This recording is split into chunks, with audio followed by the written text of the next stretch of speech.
anecdotal data of the White House account, but those are the most popular comments on all of the recent posts. I want to bring in a Democratic Congress member from Virginia, Congressmember Subramanyam. We've had him on the show before. Congressman, it's great to see you here. These are very serious times. I mean, they are. And look, I like humor on my show. I like to pretend that I'm funny sometimes, but I also like to know when I direct that humor and how to address these issues, especially, you represent a district in Virginia that has a lot of government workers, people who are either have been laid off or are going to be laid off. People are scared. They're living paycheck to paycheck right now. In Trump's economy, things are bad unless you're a billionaire. And to me, this behavior of like posting, AI memes of Leader Jeffries in sombreros, like it's not the time. And like right now we need a leader, not whatever the hell this is. What do you make of it all, Congressman? As all of this unfolds, it seems more and more clear to me that this was the Republicans' plan all along to shut down the government. I mean, they put, this terrible proposal before us again. And we didn't vote for it last time. We're not going to vote for it this time. They knew that. And Russ Vought is at the OMB is looking at how he can fire more federal workers, even though that's illegal during this shutdown. And now they're putting out these tweets that they think is funny and these AI generated videos. And it just seems to me like they're enjoying this shutdown and that they think this is funny. And it's not funny. The reality is this is going to hurt a lot of people, including my friends and neighbors in Virginia. It's going to hurt a lot of contractors who go completely without pay. And most of all, it's going to hurt the American people. And I think the American people are sick of this. They're sick of these shutdown fights. They're sick of Congress acting like this. And these seem to only happen when Republicans are in charge, these shutdown fights. It seems like when President Trump especially is in office, you better believe that shutdown is going to happen. I talked to one federal worker who said in January, "Oh, Trump's in office. I better start saving because there's probably going to be a shutdown." And I was like, even with the Republican majority, and they're like, especially with the Republican majority. And so they were right. And I think these, meme tweets and these weird AI videos seem to lend more credence to the fact that they wanted this all along.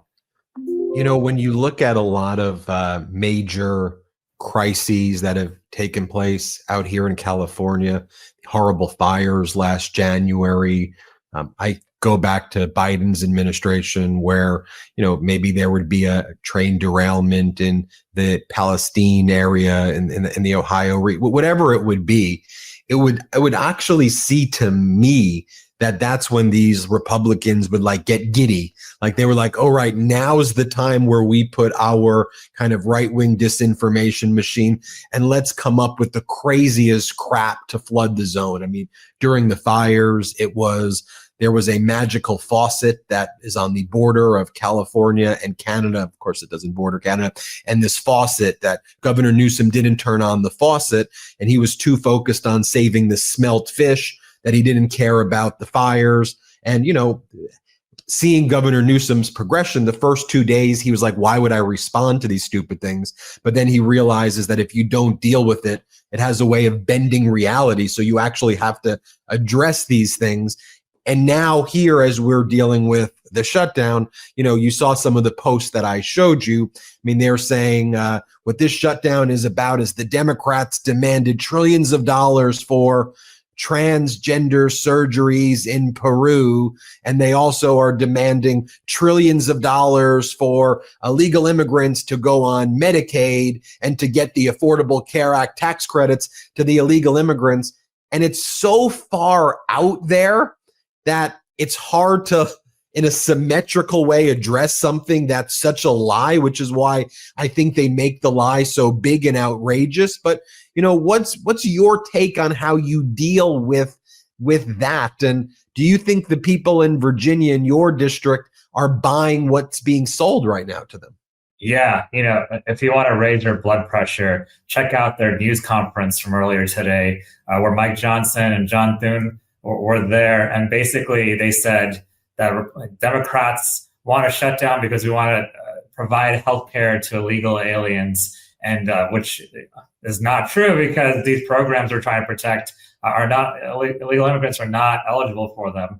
But even more so, they went on to say, I kid you not, that we're out here as Republicans to protect federal workers and protect veterans' benefits and food access. Well, you know what? The last 9 months, they've been doing nothing but the opposite. They've been firing federal workers. They've been taking away veterans' benefits, firing veterans as well, and taking away food access programs like SNAP. And so you look at all those things they've done and the things they're saying, it's classic gaslighting, really. And so, what the other thing to note about this is they weren't even here yesterday. The day that we're supposed to have potentially a vote again to avert a shutdown or try to figure out a way forward, it's not like we could negotiate with Republicans. They were told to stay home and not to even come in this week. And so how are they had 6 months to avert a shutdown. And yet here we are yesterday and they don't even show up to work. I mean, in most jobs, if you don't show up to work and you don't do your job, you get fired.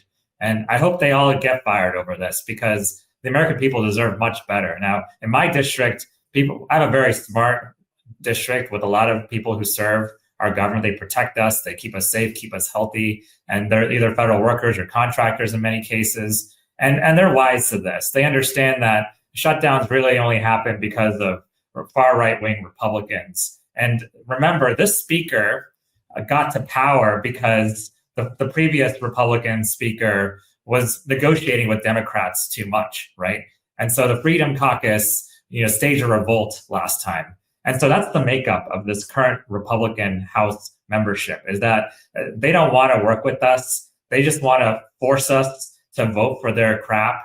And in the end, we're not going to be for it anymore. We're not going to do this. I'm glad some Democrats from this past spring who voted for that last time see that you can't trust Republicans on these issues, and that you need to get them to the table and figure out a bipartisan solution rather than going along and being dragged along with this takeover of the federal government and these cuts to health benefits for every American. So, I think my constituents understand this and they're fed up, really.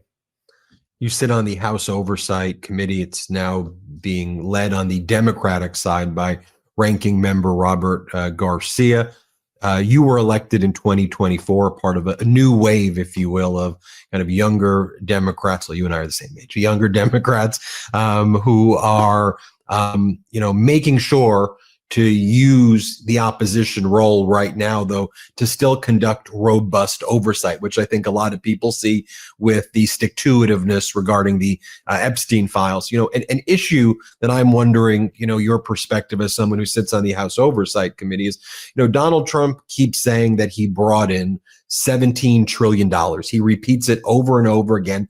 And in connection with the shutdown talks, which is kind of counterintuitive to me because, look, I think we all know that he's lying about the number, but just assume that he's telling the truth and he actually brought in $17 trillion.